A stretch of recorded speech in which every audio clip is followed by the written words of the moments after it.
Baik, kepada beliau saya persilakan. Tentunya perlu dibuka biar agak paham gitu. Bismillahirrahmanirrahim. Assalamualaikum warahmatullahi wabarakatuh. Mudah-mudahan. Terima kasih pada moderator yang telah memberikan waktunya dan pada teman-teman mahasiswa. Alhamdulillah rabbil alamin wassalatu wassalamu ala rasulil karim wa ala alihi washabihi ajmain. Pada kesempatan ini saya ingin menyampaikan ayat atau hadis dan tafsirnya kaitannya berkaitan dengan kepribadian guru atau karakter seorang guru. Allah Subhanahu wa taala berfirman dalam Al-Qur'an, "Fa bima rahmatin minallahi linta lahum wa law kunta fadhlan ghalidhal qalbi lanfaddu min hawlik fa'fu anhum wastaghfir lahum wa shawirhum fil amr fa idza 'azamta fatawakkal 'ala Allah innallaha yuhibbul mutawakkilin." Wa qala ya ayyuhan nabiyyu jahidil kuffara wal munafiqina wa qul 'alaihim ma'awamu jahannam wa bi'sal masir. Sebelumnya, Masya Allah. Nah,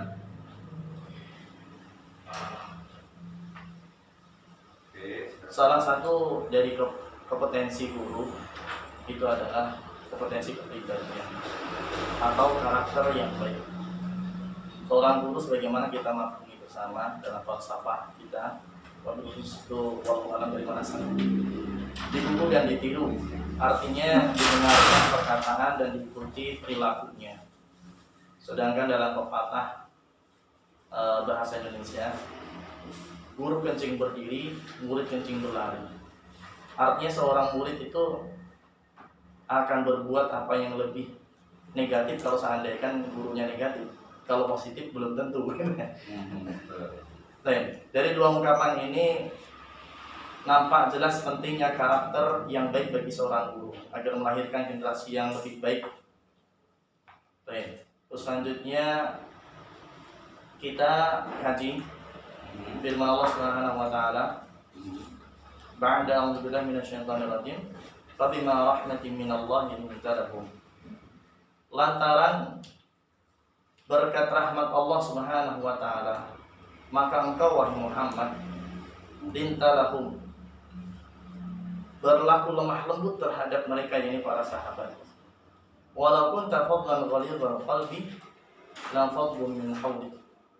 Sekiranya engkau bersikap keras dan berhati kasar, bersikap kasar dan berhati keras, lam fadlu min hawlik, tentulah mereka menjauhkan diri dari sekelilingmu.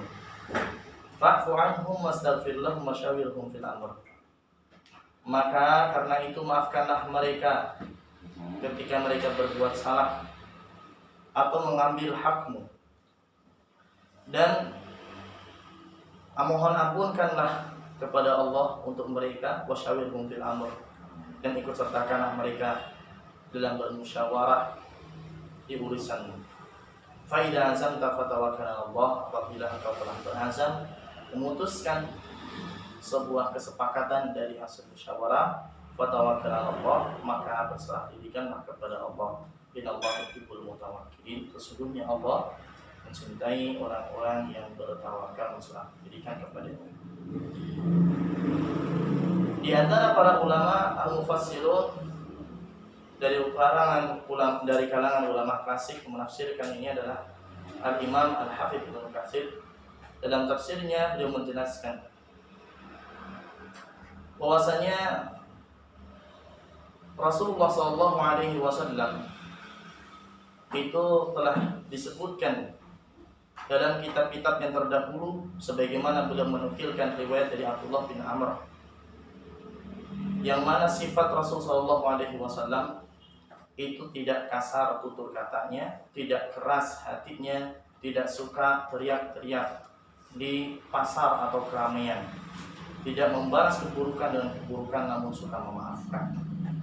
Al-Imam Al-Qurtubi dalam tafsirnya, Allah Subhanahu wa taala memerintahkan kepada nabinya untuk melakukan tahapan-tahapan yang indah ketika menjumpai sebuah problem dari mad'un. Yang pertama, Allah memerintahkan nabinya agar memaafkan seseorang yang berbuat salah tadi. Betul. Setelah dimaafkan kemudian didoakan doa maghfirah untuknya. Yang ketiga diikut sertakan dalam kebaikan musyawarah misalnya. Al-Imam Al-Baghawi dalam kitab tafsir Al-Baghawi beliau menjelaskan, jika engkau telah bertekad untuk melakukan sesuatu, maka bertawakallah kepada Allah, bukan berserah diri kepada hasil musyawarah, namun berserah diri kepada Allah dan menjalankan perintah Allah dan percaya dengannya bahwa hal tersebut insya Allah diberikan pertolongan olehnya. Kemudian diantara ulama mufassirun kontemporer, yakni sekumpulan para ulama di Saudi Arabia, beliau dalam kitab Al-Mukhtasar fi Tafsir, ini panjang ini sebenarnya Pak, dibaca nggak dulu? Ya, nggak usah, diringkas saja. Ringkasnya bahwasanya dikarenakan seseorang itu bisa berlaku lembut, bisa berlaku lemah lembut kepada orang lain, itu pertolongan dan rahmat dari Allah Subhanahu wa taala. Selanjutnya Imam As-Sa'di, akhlak yang baik merupakan pokok yang baik dalam agama. Dan kalau seandainya kita tarik bukan hanya agama tapi nanti kita fokus ke tafsir beliau, dapat menarik simpati seseorang kepada agama Allah dan menjadikannya menyukai agama ini. Sedangkan akhlak yang buruk merupakan pokok yang buruk dalam agama, mengakibatkan manusia menjauhkan diri dari agama dan membencinya. Baik, selanjutnya ini tafsiran dari Al-Faqih, dengan tafsiran istifadah atau istinbatat ya. Nah, hanya dengan rahmat Allah seseorang bisa berkarakter lembut dan berakhlak mulia. Oleh karena itu ketika kita menginginkan jiwa kita ini menjadi jiwa yang lembut, yang berakhlak baik, maka kita harus pandai-pandai mencari rahmatnya.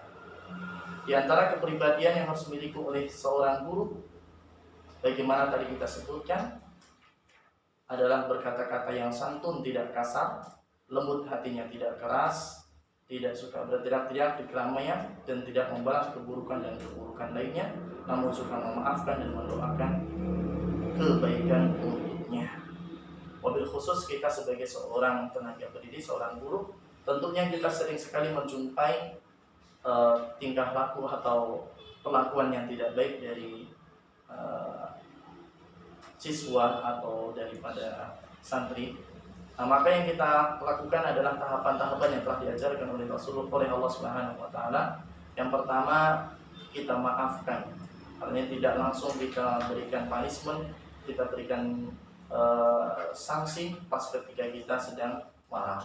Oleh karena itu kita maafkan terlebih dahulu, dengan berikutnya kita mendoakan mohon ampun kepadanya, mohonkan ampun kepada Allah untuknya, dengan kita lafazkan Allahumma fir lahu atau ghafarallahu lak wa hadaka wa asyhadakallah, misalnya seperti itu.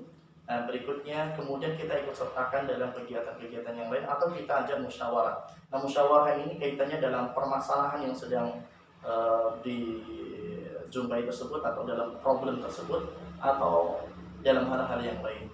Jadi istilahnya ketika kita melibatkan seorang peserta didik, itu tidak semerta-merta kita melihat kepada apa itu namanya track recordnya. Nah, kalau seandainya selagi itu anak sudah bagus, sudah bertaubat, artinya sudah mau